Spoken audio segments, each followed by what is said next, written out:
प्रभु को धन्यवाद हो, प्रभु की स्तुति हो। एक और दिन खुदावंद ने हमारे जीवन में जोड़ा है। परमेश्वर के वचन में से कल हम भजन 25 की 16वीं आयत को देख रहे थे और मैं चाहता हूं कि 16 पद से 21 पद तक आज फिर से एक और बार पढ़ें। ए यहोवा, हाँ, मेरी ओर फिर कर, मुझ पर अनुग्रह कर, क्योंकि मैं अकेला और दीन हूँ। मेरे हृदय का कलेश बढ़ गया है। तू मुझको मेरे दुखों से छुड़ा ले। तू मेरे दुख और कष्ट पर दृष्टि कर और मेरे सब पापों को क्षमा कर। मेरे शत्रुओं को देख कि वे कैसे बढ़ गए हैं और मुझसे बड़ा बैर रखते हैं। मेरे प्राण की रक्षा कर और मुझे छुड़ा ले। मुझे लज्जित न होने दे, क्योंकि मैं तेरा शरणागत हूँ। खराई और सिधाई मुझे सुरक्षित रखे, क्योंकि मुझे तेरी ही आशा है। इज़राइल, हे परमेश्वर, इज़राइल को उसके सारे संकटों से छुड़ा ले। आमीन। मेरे अजीजों, दाऊद को पता है कि मेरे संकट के समय, मेरे दुश्मनों के वार के समय, हार और निराशाओं के समय उसे कहाँ जाना है। एक सवाल हमारे सामने है, क्या हमें पता है कि हमें अपने असफलताओं और ऐसे अपने कष्टों के समय में, अपने दुखों के समय में कहाँ जाना है? कई बार, जैसा कल भी मैंने बताया था, सब कुछ करने के बाद जब डॉक्टर बोलता है ना अब तो प्रार्थना करो, तब प्रार्थना चालू होती है। अब तो खुदा ही बचा सकता है, तब हम खुदा के भवन में आते हैं।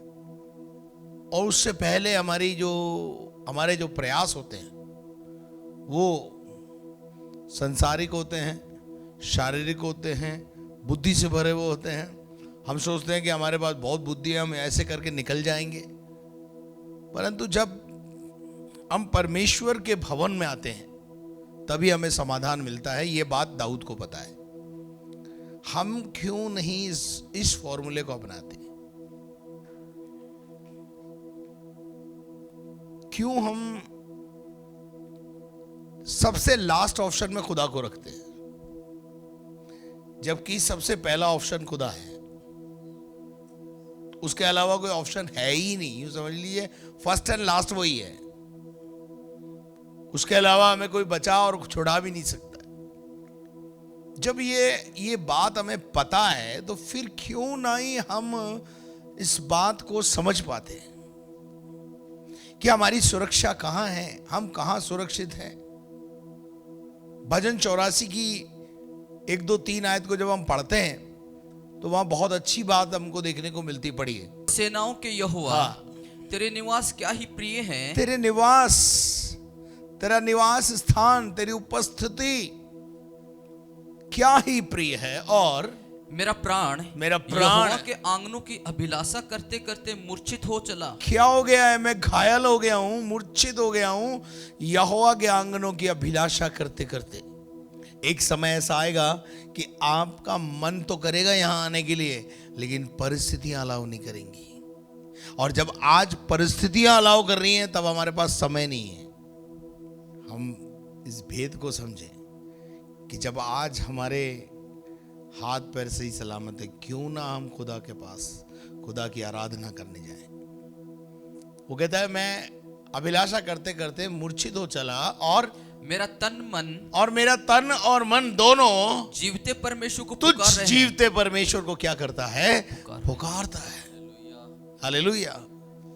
तीसरा पद, हे सेनाओं के यहोवा, हे मेरे राजा और मेरे परमेश्वर, हे मेरे परमेश्वर, तेरी वेदियों में गौरैया ने अपना बसेरा और शुपा बेनी ने अपना घोंसला बना लिया है, जिसमें वो अपने बच्चे रखे। वाई? शिपा बेनी और गौरैया एक बहुत छोटा पक्षी है जिसका कुल वजन अगर हम तोलेंगे तो 100-150 ग्राम वजन निकलेगा। उस 100-150 ग्राम के वजन वाले एक पक्षी के अंदर अगर उसके सर का वजन करेंगे तो मुश्किल से 10, 15, 20 ग्राम उसका वजन होगा। और अगर उसको उसके ब्रेन को निकाला जाए तो चने के दाल के बराबर भेजा उसका अंदर होगा। उस भेजे में यह बात आ गई है कि मैं और मेरा परिवार, मैं और मेरे बच्चे अगर सुरक्षित हैं तो केवल खुदा के घर में सुरक्षित हैं। Am I right? इसका अर्थ यह है हम कहां सेफ हैं, हमारे बच्चे कहां सेफ हैं, दुनिया में या प्रभु में। बट वेयर इज दे, वो लोग कहां हैं आज? क्यों रविवार को आप अपने बच्चों समेत आराधना नहीं करने आ रहे, नहीं आ पा रहे? क्या आपको ही खुदा की उपस्थिति की जरूरत है, आपके बच्चों को नहीं है?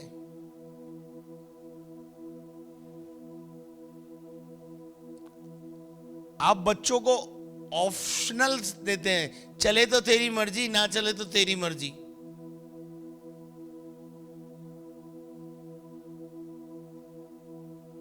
संडे को ऑप्शनल रहता है, मंडे को कंपलसरी रहता है। Monday to Saturday compulsory school जाना है, संडे को जाए तो तेरी मर्जी बेटा, देख ले तू।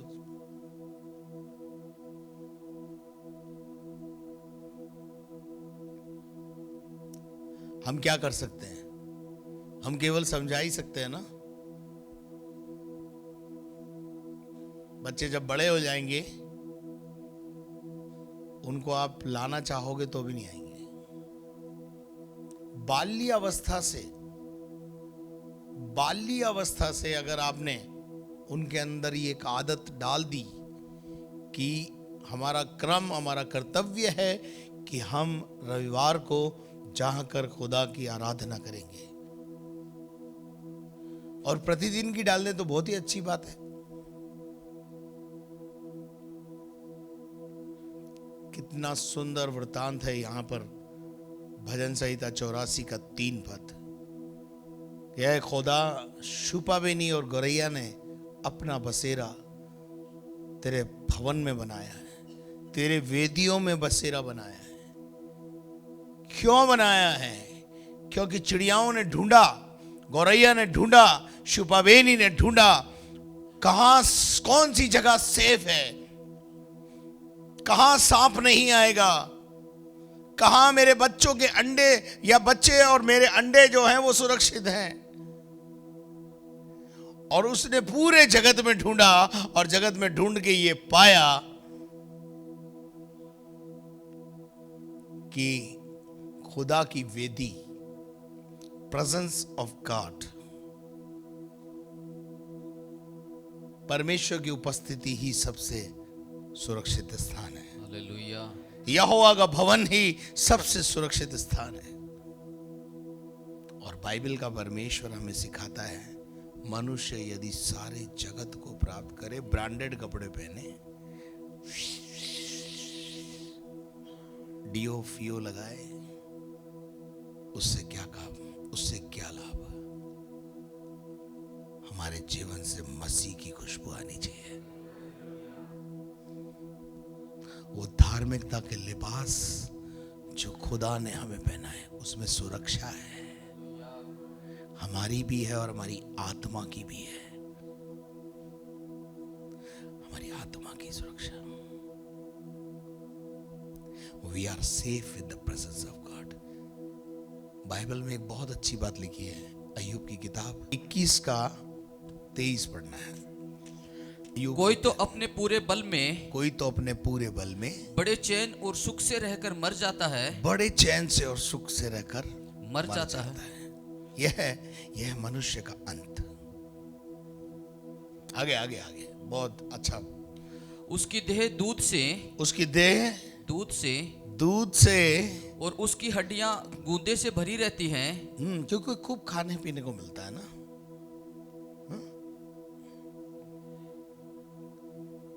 क्या लिखा है? उसकी दोहनियां दूध से और उसकी हड्डियां गूदे से भरी रहती हैं। बड़ी हरी भरी रहती है। आगे, कोई अपने जीव में कुड़ कुड़ कर बिना सुख भोगे मर जाता है। कोई सुख भोगे बिना मर जाता है, कुछ सुख भोग के मरता है। जो पैदा हुआ है वो एक दिन दुनिया छोड़ेगा, ये तो सच्चाई है। जितने प्रभु की उपस्थिति से भागे हैं उनके जीवन देखो आज आप। बोलते हैं ना, जिन्होंने प्रभु को पीठ दिखाई, जिन्होंने प्रभु को छोड़ा है, जिन्होंने केवल दुनियादारी को प्राप्त करने के लिए धन के पीछे भागे हैं, उनकी औलादों के जीवन देखो आज। एक भी प्रभु में नहीं रहे, क्योंकि बाबू संगति के बिना आप प्रभु में बने नहीं रह सकते हो।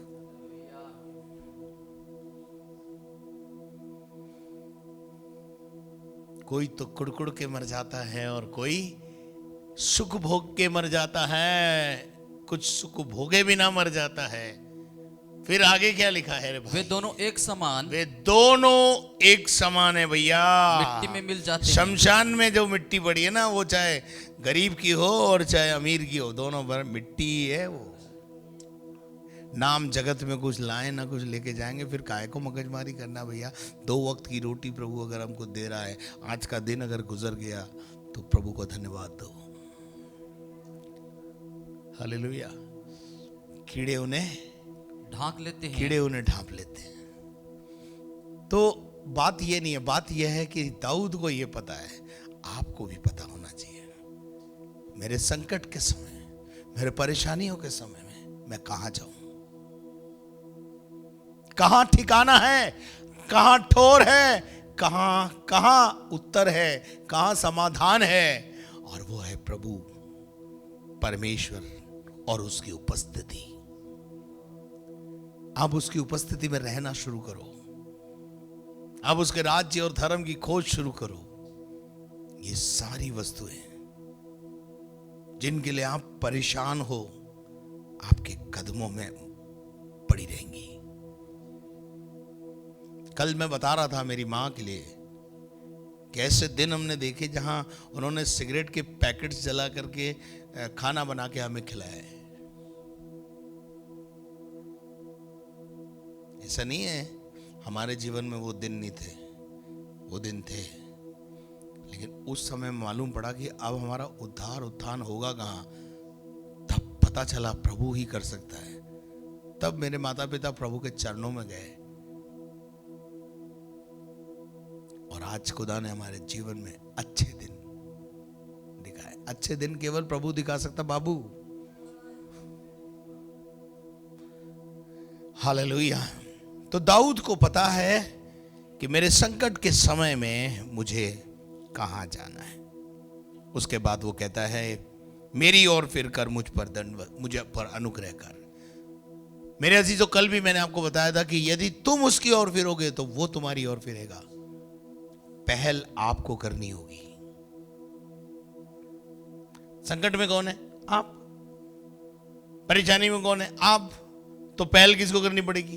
आपको करनी पड़ेगी। यदि तू मेरी ओर फिरेगा तो मैं तुम्हें, अगर आप एक कदम राहत के लिए चलोगे, खुदा 4 कदम चल के आएगा, दूरी फटाफट खत्म कर देगा। वो जो दूरी है ना, बाइबल बताती है ना, उड़ाऊ पुत्र अभी दूर ही था, पिता दौड़ कर गले लगाया कि मेरा बंदा राहत के लिए आ रहा है। हालेलुया। आप चलोगे और वो दौड़ेगा आपके साथ। For what? क्यों दौड़ेगा वो? वो आपको गले लगाने के लिए दौड़ेगा। लिखा है वहां, पिता ने जाकर उसको गले लगाया और उसको चूमा। अरे तू कहां चला गया था? तू मेरी उपस्थिति से क्यों भागा? कम इन माई प्रेजेंस। हालेलुया। 17 पद में वो बोलता है, मेरा क्लेश बढ़ गया है। जब आपका क्लेश बढ़ जाए तब आप उसे दुहाई दें। और नीचे लिखा है, तू मुझको मेरे दुखों से क्या कर ले? छुड़ा ले। मेरे दुखों से मुझे क्या कर ले? छुड़ा ले। अंधे के आगे रोना, नैन खोने से क्या फायदा है? जीवते परमेश्वर को पुकारो, वो जीवित परमेश्वर उत्तर देगा। वो आपके आंसुओं की सुधि लेगा, वो आपके आंसुओं को देखेगा, वो आपके आंसुओं को समझेगा। हालेलुया। 18 पद में लिखा है, तू मेरे दुख और कष्ट पर दृष्टि कर, मुझे इग्नोर मत कर। आज खुदा से आपकी ये दुआ होनी चाहिए। मैं आपको बता देना चाहता हूं, आप कष्टों में जीवन जीने के लिए नहीं पैदा किए गए हो, पर आप अगर कष्टों में जीवन जी रहे हो तो वो आपकी अपनी प्रॉब्लम है।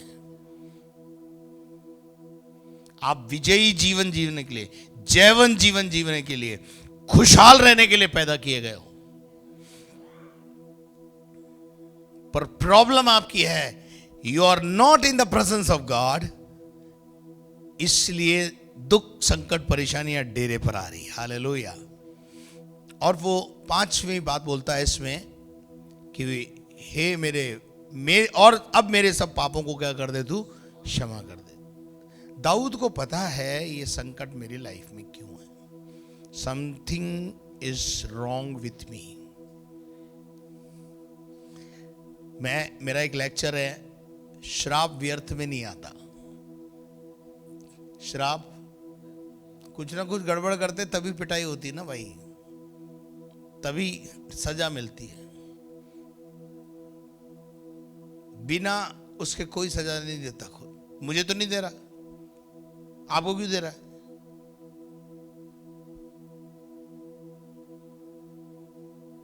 तो कहीं ना कहीं हमें अपने आप को जांचना चाहिए कि मेरे संकट का कारण क्या है।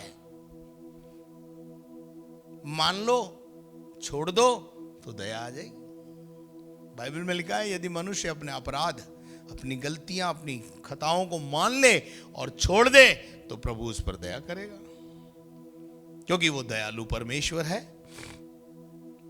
19वें पद में जाएंगे हम, और वहां लिखा है, मेरे शत्रुओं को देख कि वो कैसे बढ़ गए हैं। दाऊद के शत्रुओं की संख्या क्या हो रही है? डे बाय डे ग्रो हो रही है। आप जब शत्रु की बात करते हैं ना, हम जब शत्रु की बात करते हैं तो आपका दिमाग केवल उस पर जाता है कि वो पड़ोसी मेरा शत्रु है, उससे झगड़ा हो गया था, वही शत्रु है। आपका प्रॉब्लम ही कुछ गड़बड़ है। आपको समझ में नहीं आता कि आपका शत्रु कौन है और आपका मित्र कौन है। मनुष्य के शत्रु पड़ोसी नहीं है, वो तो कहा सुनी हो गई है, बस इतनी सी बात है। वो तो कोई कहा सुनी किसी बात को लेके विवाद हो गया, इतनी सी बात है, वो शत्रु नहीं है। मनुष्य का असली शत्रु है गरीबी, जो आपके दिमाग को तनाव में रखता है। Am I right? मनुष्य का शत्रु है बेरोजगारी। रोजगार ही नहीं है, कमाए क्या, कहां से लाएं, अपना पालन कैसे करें, अपने पेट को कैसे भरे, अपने बच्चों के पेट को कैसे भरे, अपनी पत्नी और अपने बच्चों की आवश्यकता को कैसे पूरा करें। ये बेरोजगारी है मनुष्य का सबसे बड़ा दुश्मन है।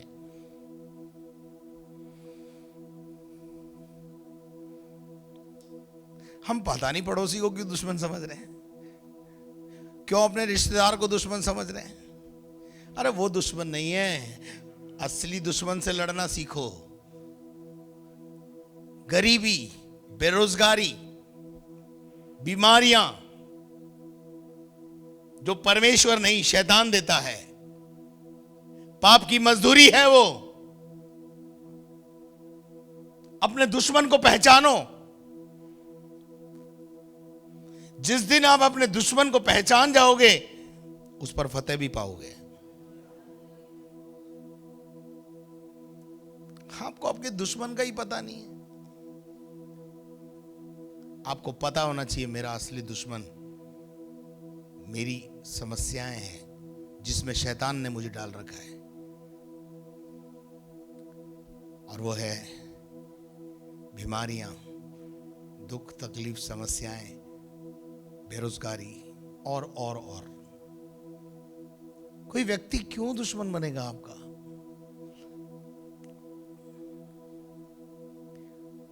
आप देखिए, जिस व्यक्ति ने आपसे लड़ाई की है, वो हो सकता है 4 दिन के बाद आपकी दोस्ती में कन्वर्ट हो जाए। हमारी सोच गलत है। मेरा एक प्रॉब्लम है, मैंने पहले भी बताया, आज भी बता रहा हूं। हम आपस में लड़ने के बजाय शैतान से लड़ें, अपने दुश्मन से लड़ें। पति पत्नी आपस में लड़ते रहते हैं, विश्वासी पास्टर से लड़ता रहता है, पास्टर विश्वासी से लड़ता रहता है। हमें पहचानना है कि असली शत्रु, हमारा दुश्मन जो है, हमारा शैतान है, जो हमारी जीवन में बेरोजगारी लाता है, तनाव लाता है, बीमारियां लाता है। हमको उससे लड़ना है। जिस दिन हम अपने शत्रु को पहचान कर उससे लड़ने लग जाएंगे ना, वो हार जाएगा, क्योंकि वो ऑलरेडी हारा हुआ है। हमें पता होना चाहिए कि यीशु मसीह ने उस पर विजय प्राप्त कर ली है। हालेलुया। मेरे शत्रुओं को देख कि वे कैसे बढ़ गए हैं और मुझसे बड़ा बैर रखते हैं। उसके बाद वो कहता है 20वें पद में, मेरे प्राण की क्या कर, रक्षा कर और मुझे छुड़ा। मेरी प्राण की रक्षा कर, इसका मतलब इसको अपनी आत्मा की चिंता है, आपको अपने शरीर की चिंता है?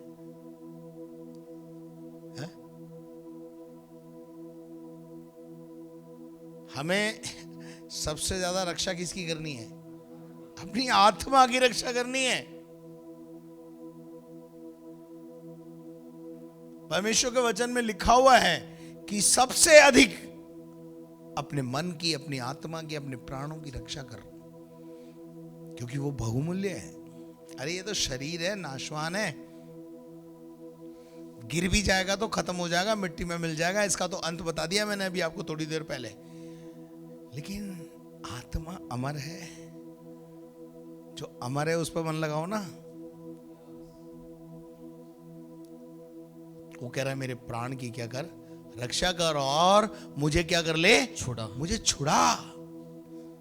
मेरी आत्मा को किसी ने बांध लिया है, मेरी आत्मा किसी बंधन में है। मुझे डिलीवरेंस की जरूरत है, मुझे एक छुटकारे की जरूरत है। बांधने के बाद छुटकारा चाहिए होता है। शैतान बांधता है, यीशु मसीह छुड़ाता है। दोनों का काम बता दिया मैंने आपको। शैतान का काम है आपको बंधनों में बांधता है। रीति रिवाज, कस्टम सिस्टम इतने ज्यादा आपके ऊपर हावी हो जाते हैं कि आप ऐसे बंध जाते हैं जिसकी कोई सीमा नहीं। लेकिन यीशु मसीह कहता है तुम मुझे जानो, सत्य तुम्हें आजाद कर देगा। और वो कहता है मुझे लज्जित ना होने दे, क्योंकि मैं तेरा ही शरणागत हूं। लेकिन मैं आपसे कहना चाहता हूं, जैसे दाऊद ने कहा मैं तेरा शरणागत हूं, मैं तेरी शरण में आया हूं प्रभु, मेरी सुधि ले। प्रभु आपकी सुधि लेगा। हालेलुया। 21 पद को पढ़ दें। खराई और सिधाई, खराई और सच्चाई मुझे सुरक्षित रखे। मुझे क्या करे? खराई और सच्चाई मेरा गहना हो, वो हो नहीं सकता आपका। खराई, खोट नहीं होना चाहिए आपकी नीयत में। आप किस नीयत से प्रभु के पास आए हो, आपकी नीयत साफ होनी चाहिए, आपकी मनसा ठीक होनी चाहिए, मंजिल आसान हो जाएगी। और सिधाई मुझे क्या करे, सुरक्षित रखे, क्योंकि मुझे तेरी ही आशा है। तू मेरी आशा है, तू मेरी होप है। हालेलुया। और उसके बाद वो एक और लाइन बोलता है, हे परमेश्वर, हे मेरे परमेश्वर, इज़राइल को उसके सारे संकटों से छुड़ा ले। अपने लिए ही प्रार्थना नहीं कर रहा है, पूरे इज़राइल के लिए, जमाने के लिए प्रार्थना करना है। जो संकट में है प्रभु, तू उनको क्या कर ले, मेरा संकट तो दूर कर ही कर, पर पड़ोसी का भी कर।